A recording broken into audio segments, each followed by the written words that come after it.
歡迎大家返嚟 JAR 頻道。今日繼續帶住大家掃街潮州，食返啲地道嘢，行下廣濟橋，仲飲下茶，睇下戲曲，食返餐潮州菜。夜晚仲有靚靚嘅廣濟橋夜景，當然唔少得去飲杯打卡必備嘅咖啡，食返碗鮮甜海鮮砂鍋粥。事不宜遲，跟住畫面入嚟啦！今朝早超搞笑，叫早餐嘅時候，由機械人送到房門口。到您久等了，请拿红桶的平面上手机专门按钮，您如果叫过，全能高。拜拜喽！让我的服务会为您带来一个世纪的好选择，别忘记给我一个大大好评。你睇呢份早餐，簡簡單單，但係已經夠飽。食完梗係要去嘆世界啦！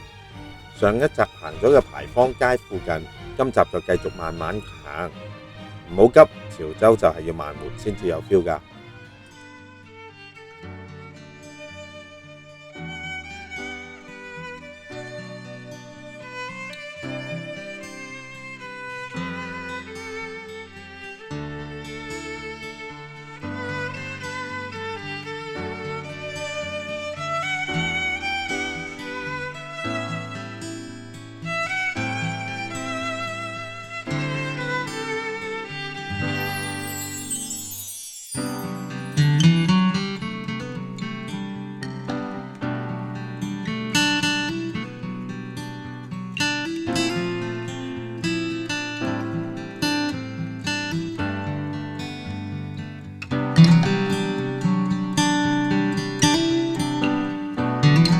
其實呢度都係牌坊街附近，而呢條街都好多嘢食，好多嘢行。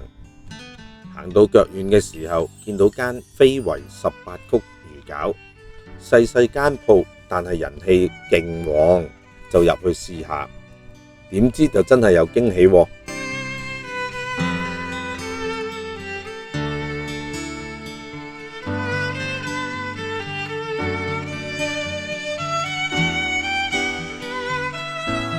呢度嘅魚餃、魚丸、魚麵非常之好味，大家嚟到一定要記住試下啦。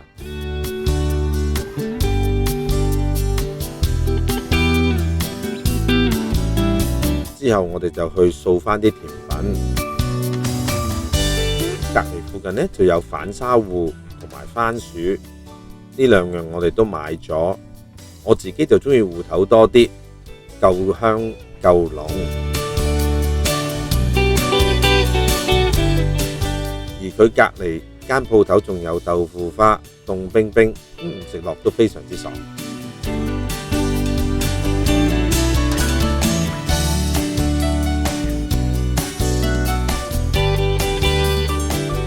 其實潮州呢都有好多好嘢食，聽聞腐乳雞翼呢都好好味，就忍唔住買啦。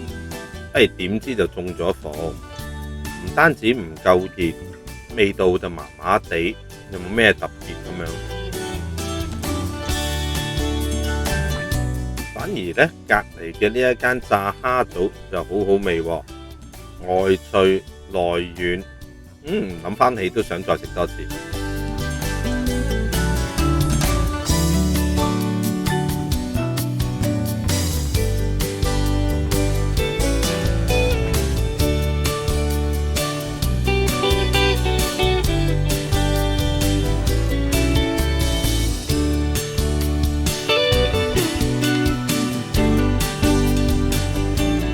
食完鹹嘢，梗係食返啲甜嘅啦。見到有糖葱餅，哇正啊！好耐都冇食過啦。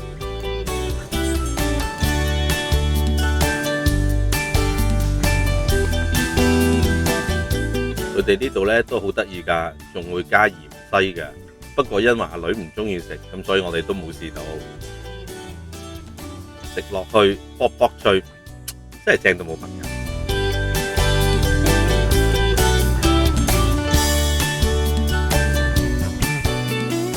其實潮州都有好多歷史文化嘅古蹟地方，慢慢行，慢活一下，感受一下歷史嘅文化。等我帶大家周圍睇下。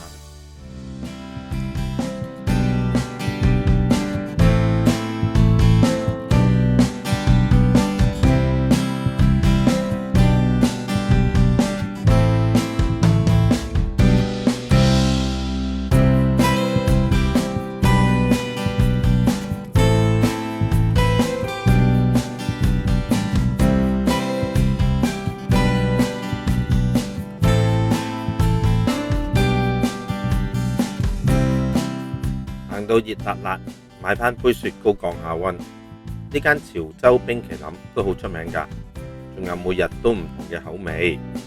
今次我哋就叫咗椰子同埋山村清茶啊，估唔到都好夾，椰子味濃，清茶茶味夠香，但又唔澀。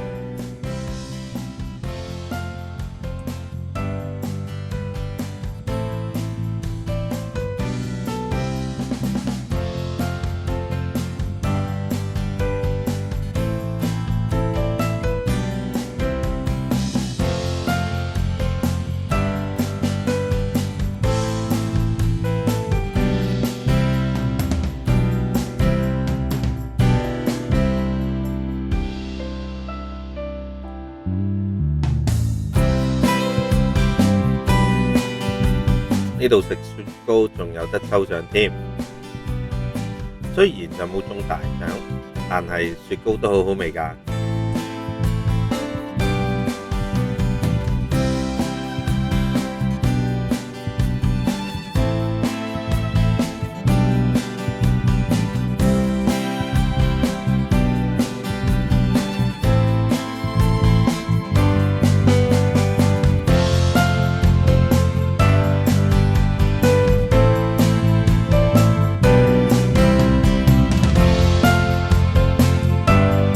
今日嘅重頭戲就係古城對面嘅廣濟橋，我哋差啲就走寶啊！原來佢4點半就開始修橋，遲少少都入唔到。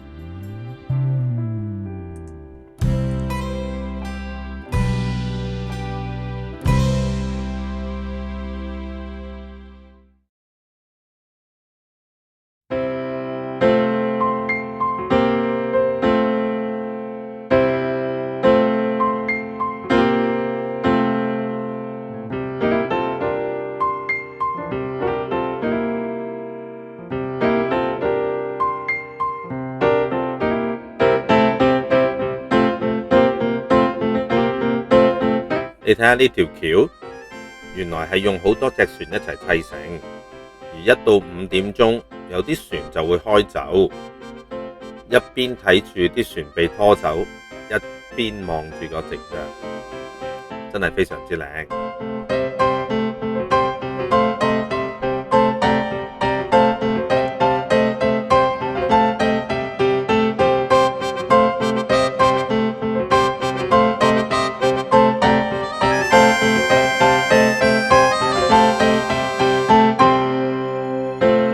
上邊呢仲有好多打卡位，我就覺得呢一個修橋嘅部分就必須要大家一定要安排啊！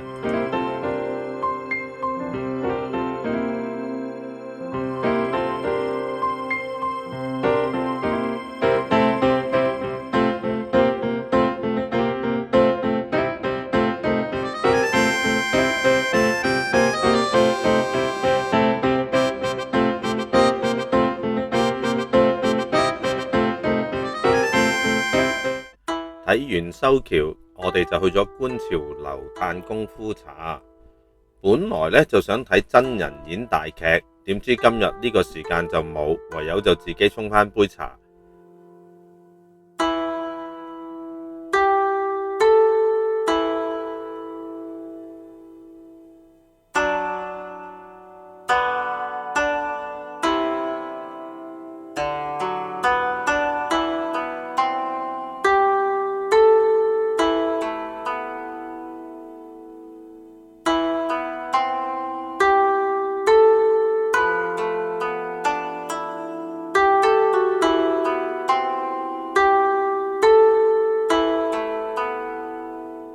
飲住茶，食住花生糕點，職員仲開咗啲舊片俾我哋睇，都幾有 feel 㗎。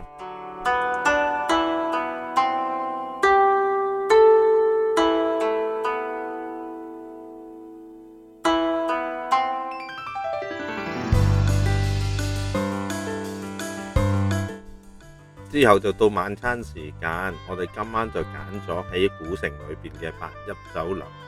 2層鋪頭，樓上大部分係旅行團，我哋坐樓下靜靜地。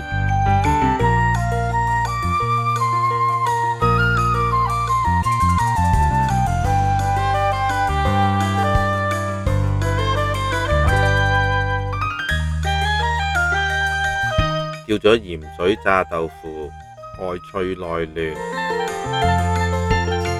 蠔餅啊，梗係唔少得啦，啲蠔多到咬落去卜卜脆。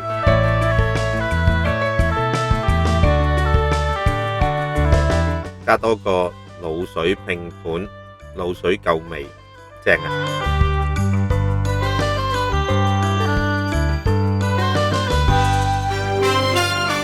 食飽飯再嚟行廣濟樓，同日頭真係兩回事。啲燈開咗，真係靚到痹，仲有激光表演添。日頭行過嘅橋，夜晚睇又係另外一種感覺。我哋都企咗喺度睇咗成10幾分鐘，先至捨得離開啊！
之後就去咗個南門古夜市，點知就冇咩吸引，行咗一陣就返酒店休息咯。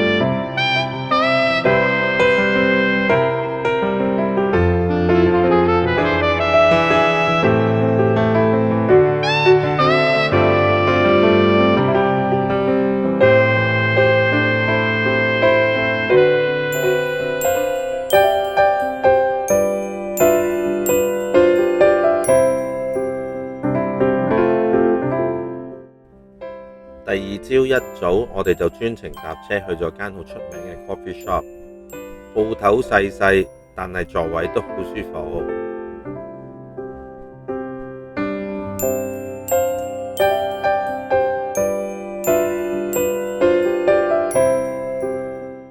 呢度仲有隻懶貓瞓喺張凳度，好得意。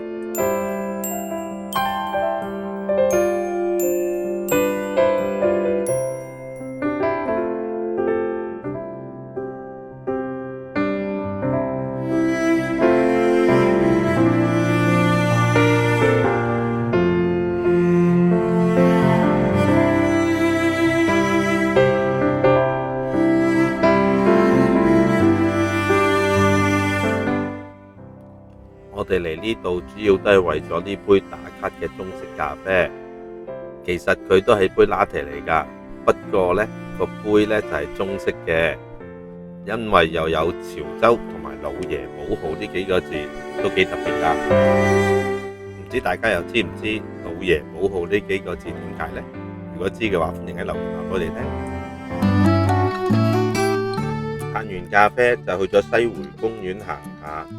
入面好大好舒服，行完都心曠神怡。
行咗一陣，我哋就去揾嘢食啦。今日晏晝試咗呢個叫做阿榮砂鍋粥，2層鋪頭都坐得好鬆動。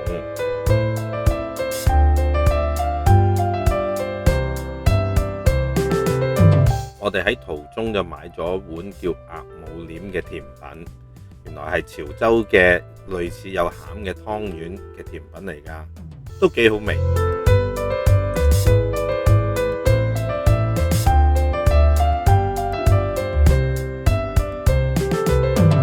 之後就上咗碟魚皮，爽脆好食。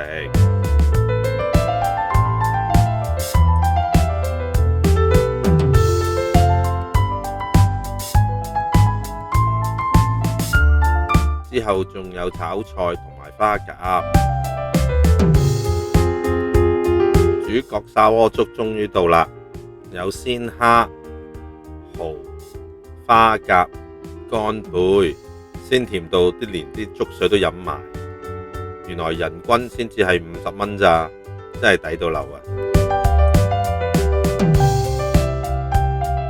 食飽就周圍行下，見到隔離有座粉紅色嘅建築，幾醒目，又影咗幾張相打下卡。之後就返酒店 check out， 搭高鐵返屋企啦。今次潮州之旅就圓滿結束。你哋最想試嘅潮州係咩呢？留言話俾我哋知啊！下次有機會再帶大家去掃街。